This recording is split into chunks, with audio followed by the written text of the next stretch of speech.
You know, I thought I was just here yesterday when it was 25 years.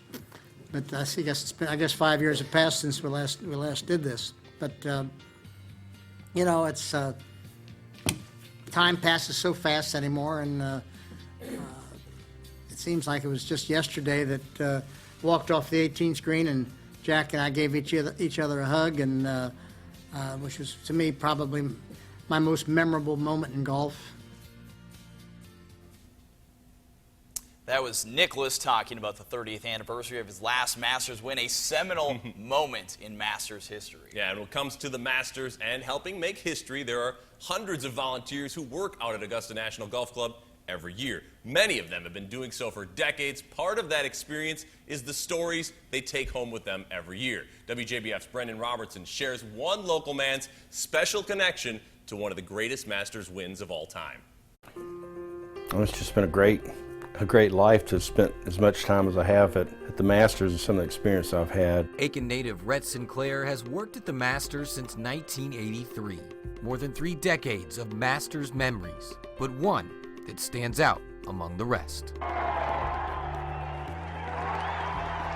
Jack finishing off, and what a day it's been for him. A round of 65. When Jack Nicklaus won the 1986 Masters at age 46, Rick Riley's Sports Illustrated article entitled "One for the Ages" began with a simple question. That arm. Who could forget that arm? That arm belonged to Rhett Sinclair. By this time, even like right now, man, I'm getting chills just talking about it.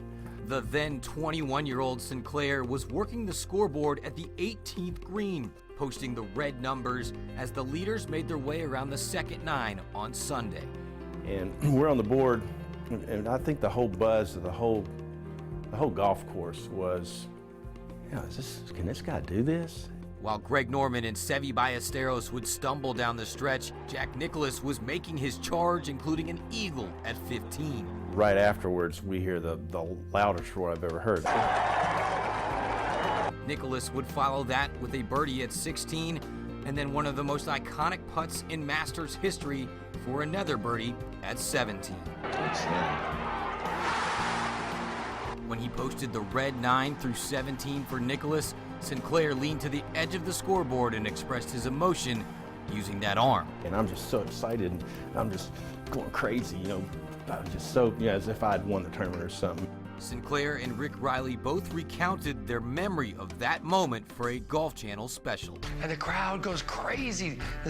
And behind the scoreboard, this arm goes like this. Yeah! Getting the crowd pumped up. And it was just the arm. That arm. Who could forget that arm? And the roar of roars at the 18th green from behind a Masters scoreboard. I couldn't help it. I mean, I'm holding on to the ladder with one hand and I'm shaking with the other hand. I didn't want to fall off. A day that stands out among a lifetime of Masters memories. Well, I've had so many greatest days of my life at the Masters. It's unbelievable. It's just an incredible opportunity, and I'm blessed to have been able to have done a lot of this. Brendan Robertson, WJBF Sports.